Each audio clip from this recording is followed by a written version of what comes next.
Give SRO landlords a punt. Sound off. The reality is, seniors are some of those who are most harmed by this inhumane housing system. We have to get seniors housing.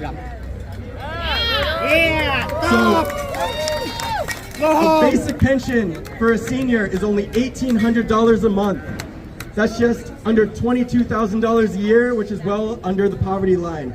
And they have higher health costs than any of us. I see so many people with broken walkers and wheelchairs who struggle to leave their place, let alone navigate the city to access the care they need.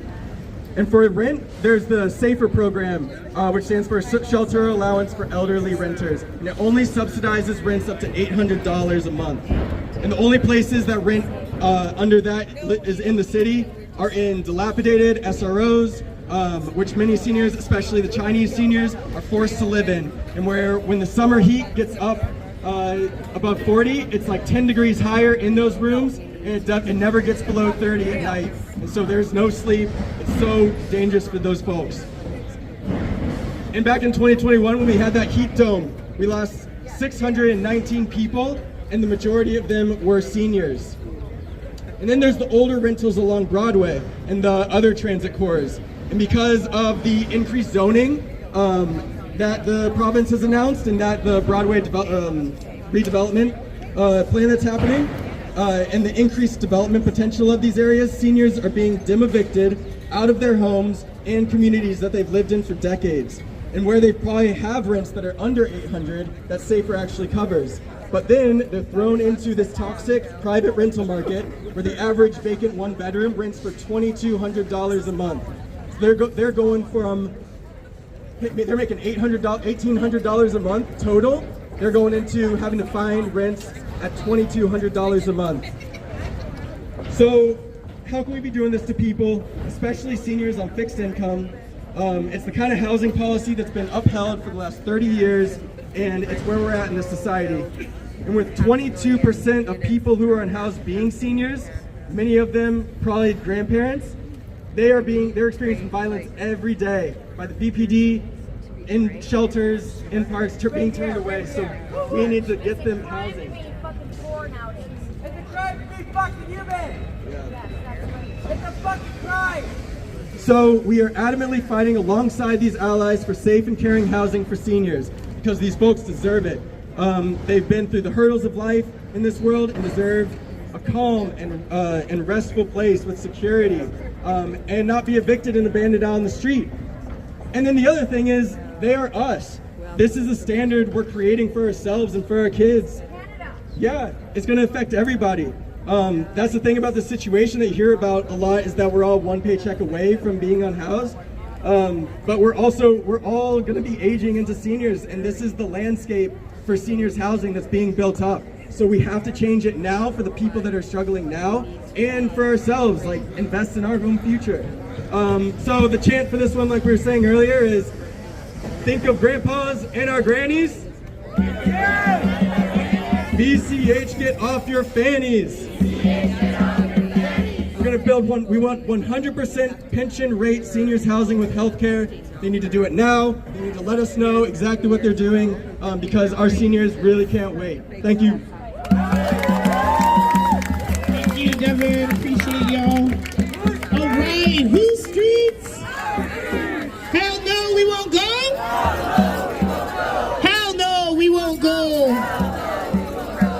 Okay, we're gonna be heading up here to Pat's, so we're gonna head forward. All right, hell no, we won't go. Native housing at the world. We can wait until tomorrow. Housing right over here, and I'll invite Phoenix Winter to share the details. So let's welcome Phoenix! Thank you, everybody, and thank you for coming here, and thank you for the people that are on the street right now, that are in the park, that are struggling to find housing. Thank you to Carnegie Outreach and to everybody and each and every one of you for coming here today. My name is Phoenix Winter. I'm grateful to be on the territory of the Musqueam, Squamish, and Tsleil-Waututh people. I was homeless and still crazy and proud of it. And I wanted to talk a little bit about the modular housing at Aniki that's being, wanted to talk about the modular housing at Aniki that's being closed, and by the end of this year it's going to be packed up. I don't know if you guys have noticed Larawil modular housing, like up near where the new art gallery is going to be. They've torn that apart and taking it. And so friends of mine live in modular housing, and they say that they've been told there's no other housing for them to move in. It's supposed to be temporary housing, but where else are they going to go? So their housing provider says you can stay. But now the city is shutting them down and not renewing the leases. So we need that modular housing to stay. We need that modular housing to be there for people. And the last time we talked, there was a woman who lived in Aniki and said, I can actually take a shower for as long as I want in my modular housing because she has her own bathroom. And she goes, and I can eat anytime I want because she has her own little kitchenette. So outreach workers are terrified because there's no, where are people going to go? Where are we going to go? Where are we going to find housing? And we may end up back on the street. I'm not in that modular housing, but so many of us are in the same position, like having precarious housing or no housing. And, you know, you think you're on your way back up. You've got your own little unit. It's better than an SRO, but now people might have to move back to SROs again. So, yeah, it's a lot. There's a total of 854 of these modular units, and they're all under threat. Their leases are not going to be renewed, and hopefully we can put pressure on the city to renew those leases or find new places where people can live, or whether it's a parking lot, whether it's a piece of city land that's not being used. But I want to protect our green spaces because this is what we have. We have the park. We have places like the park. And so with gratitude, I want to thank all of you for coming here. And we need to keep pressure on the city to keep those modular housing units for people that's safe, decent housing and enclosed with a bathroom, a shower, and also a kitchenette. So thank you. Thank you so much, Phoenix. Appreciate you. Now also going to let Jean have the mic. Yeah, you guys, I just wanted to say one thing here.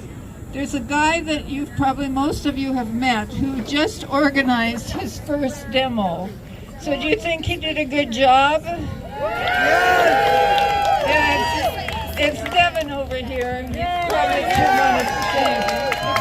But it's his first one, and I hope the first of many. I'm the landlord. How you doing? I lived in this neighborhood for 50 years. 50 years. Some of you guys weren't even born.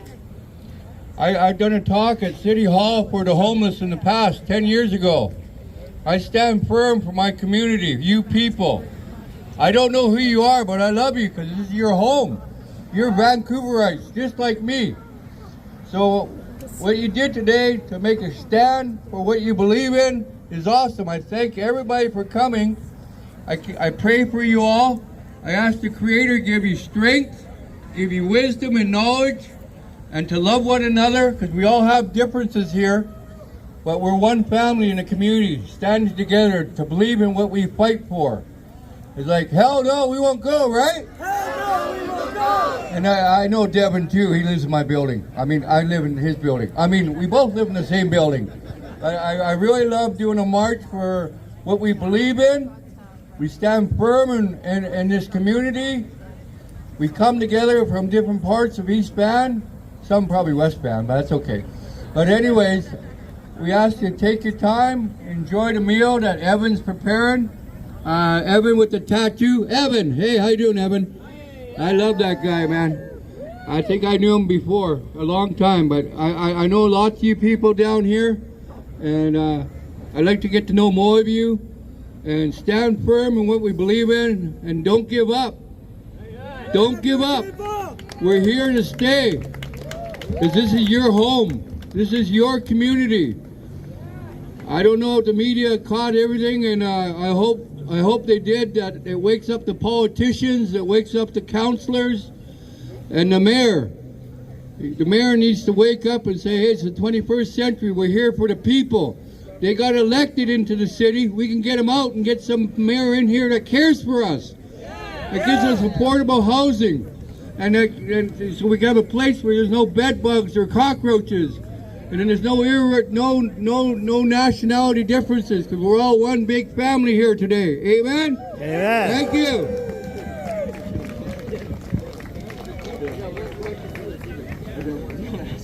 I want one question for the city. Where is the modular housing going? Is it going to be disappeared? Is it going to be just hanging in the air? No, it's going to be put somewhere on land. So why don't they use it when it's put on the land where they're storing it? Doesn't make sense, man. It's somewhere, so why not use it? I think so. We'll just wrap it up. Okay. Do you want to talk for like? Good afternoon. Okay. Good afternoon. I'm Hazel Arnold, and I live in that RV back there with my 2 grandchildren. We've been there for 10 months, waiting for home housing. I've applied at Bob and Michael's. I found out through the grapevine, and I'm not a prejudiced person by no means whatsoever. We all bleed red, but they're giving preference to immigrants, and they all need to be housed. I get that, but those homes were built, I was told, for the East Siders, for the downtowners, for the people that were homeless.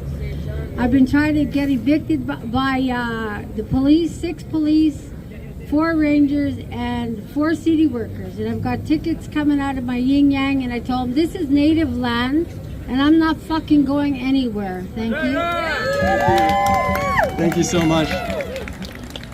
Okay, I'll stop speaking in a second, and then we'll chill. There's a lot of speakers, a lot of words. But thank y'all for listening. Thank you so much for coming. It means so much. It means so much for the neighborhood to see people talking about this, to be chanting about this, because people forget. People forget about the Balmoral and Regent and the Temple across the city, and they sit vacant for decades. And we're in this crisis right now.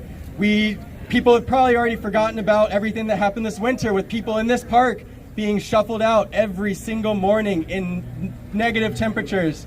And with nowhere else to go. And so this is something that we have to keep pushing for, and we can't stop. And so we're going to keep on doing these events. This was a good warm-up, and we'll just keep going. We're going to plan a bigger event later in the summer. Our next thing is on in a couple weeks on May 22nd at the Carnegie Theater at 5:30 p.m. We're going to have a town hall. It's going to be a space where we can bring everybody in and talk about some of the things that we can do to keep pushing for this stuff. Don't let it get out of news cycles until we get that housing and everybody understands what we need. So thank you so much. Thank you so much to Kelly White for opening the session. Thank you so much to all the speakers and Jean Swanson, who's been doing this fight for 50 years and won't stop. And she mentors all of us young folk getting into the work. We are eternally grateful. She should be chilling on a beach somewhere, but she's still here marching the streets. So thank you. Yeah, I'm just gonna wrap up, and then maybe we'll have an open mic after the music. So with this modular housing, we didn't pull it down, but to finish off this 6,000 units, 854 units of modular housing in the city that we could keep in here and use for shelter rate housing. It's good, self-contained housing that people like. That's 6,000 units. Thank you so much. We have food over there at the Heart Tattoo Society. Pardon? We've got, for everybody that got a raffle ticket, we're gonna do raffle drawings. We have some prizes, and then we've got some amazing neighborhood musicians that are gonna be playing some. Oh yeah, what a nice surprise. Bring your alibi.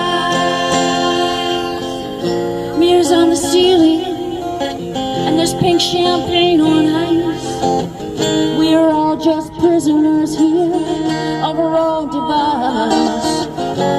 In the master's chambers, they gather for the feast.